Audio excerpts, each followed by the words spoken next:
இன்னமும் முழு தலைவாழை இலையில் டிஃபன் கொடுக்குற உணவகங்கள் இருக்குதுன்னு நான் சொன்னால் உங்களுக்கு அது ஆச்சரியமாக தெரியலாம்.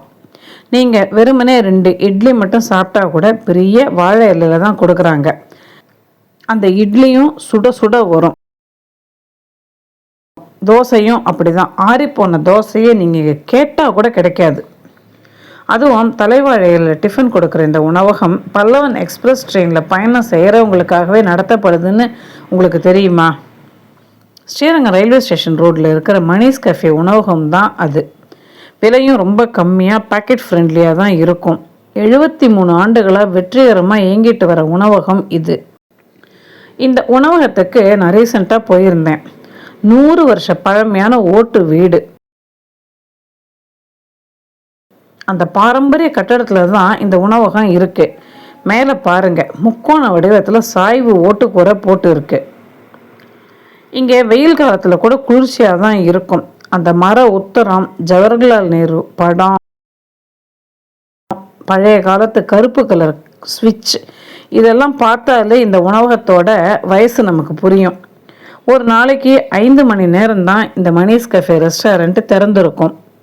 காலையில் 5:30 மணிக்கு திறக்கிற இந்த உணவகம் 10:30 மணி வரைக்கும் பிஸியாக இருக்கும். மொத்தமே 4 டிஃபன் ஐட்டம், அவ்வளோதான்.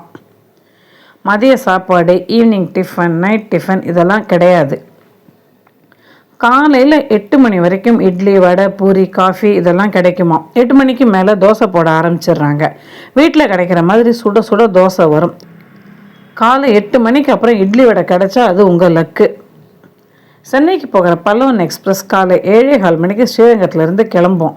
அந்த பல்லவன் ட்ரெயின் பிடிக்க போகிறவங்க மார்னிங் பிரேக்ஃபாஸ்ட்டுக்கு இந்த மணிஸ் கஃபேல தான் பார்சல் வாங்கிட்டு போகிறாங்க.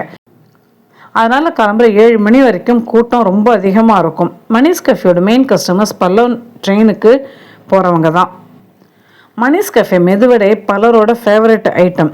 மதியம் 12 மணிக்கு இந்த பல்லவன் ட்ரெயின் சென்னை போயிடும். அதனால் வீட்டில் உள்ளவங்களுக்கும் சேர்த்து நிறைய பேர் வடையை வாங்கிட்டு போயிடுவாங்களாம். அப்புறம் கிளம்புற 9:20க்கு கிளம்புற வைகை எக்ஸ்பிரஸ். இதில் பயணம் பண்ணுறவங்களும் மணிஸ் கஃபேல டிஃபன் சாப்பிட்டுட்டு போயிடுறாங்க. இது தவிர உள்ளூர் மக்கள் ஒரு 20 அல்லது 30 வடையை பல்க் பார்சல்லையும் வாங்கிட்டு போயிடுவாங்க. இங்கே எல்லா டிஃபனும் ஃப்ரெஷ்ஷாக கம்மி அளவில் தான் ரெடி பண்ணுறாங்க. அதனால் காலையில் 9 மணிக்கு மேலே போனால் தோசை மட்டும்தான் கிடைக்கும். நான் காலையில் 8 மணிக்கு மேலே போனேன். இட்லியும் தோசையும் மட்டும்தான் இருக்குதுன்னு சொன்னாங்க. முதல்ல இலையில் சுட சுட 2 இட்லி வச்சாங்க. கூடவே கார சட்னி, தேங்காய் சட்னி, அப்புறம் நிறைய வெங்காயம், பரங்கிக்காய் போட்டு டிஃபன் சாம்பார். இட்லி செம சாஃப்ட், சட்னி 2மே தண்ணியாக தான் இருந்துச்சு. ஆனால் அப்படி ஒரு டேஸ்ட்டு. தேங்காய் பொட்டுக்கடலை 2ம் சம அளவு போட்டு நிறைய பச்சை மிளகாய் போட்டு அரைச்சிருந்தாங்க. சட்னி சாம்பார் 2மே ஃப்ரெஷ்ஷாகவும் இருந்தது. அப்புறம் தோசை வந்தது. அதுவும் செம்ம டேஸ்ட்டு. எப்போவுமே தோசை மாவு சரியான புளிப்பில் இருந்தால் தோசை ரொம்ப நல்லாயிருக்கும். மணிஸ் கஃபே தோசை அப்படி தான் இருந்தது. நல்ல பெரிய சைஸ் தோசை. உங்களுக்காக தோசையை பிரித்து காட்டியிருக்கேன் பாருங்கள். தோசை எவ்வளோ பெருசு இருக்குன்னு. 40 ரூபாய்க்கு நல்ல பெரிய சைஸ் தோசை. தோசையில் அங்கங்கே சின்ன சின்ன ஓட்டைகள் இருக்குது பாருங்கள். ஹோட்டல் தோசை மாதிரி ரொம்ப முருகலாக இல்லை, வீட்டு தோசை மாதிரி சாஃப்டாக தான் இருந்தது.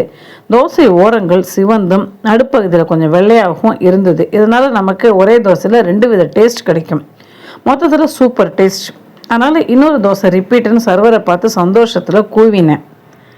தோசை மேலே சுட சுட சாம்பார் ஊற்றி சாப்பிட்றதே ஒரு தனி சுகம். இட்லியும் தோசையும் சூடாக இலையில் போட்டு சாப்பிட்றப்ப அந்த இலை வாசனையும் லேசாக தோசையில் மிக்ஸ் ஆகி வர்றது ஒரு புது டேஸ்ட்டை கொடுத்தது. ஒரு இட்லி 10 ரூபா தான், தோசை 40 ரூபா. 2 பேர் பிரேக்ஃபாஸ்ட்டு சாப்பிட 160 ரூபா தான் ஆச்சு.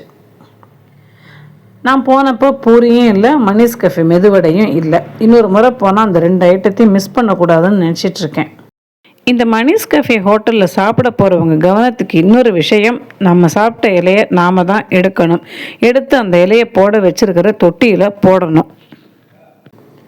ஸ்ரீரங்கம் ரயில்வே ஸ்டேஷனுக்கு போகிற வழியில் ஸ்டேஷனுக்கு ரொம்ப பக்கத்துலேயே இருக்குது இந்த மணிஸ் கஃபே.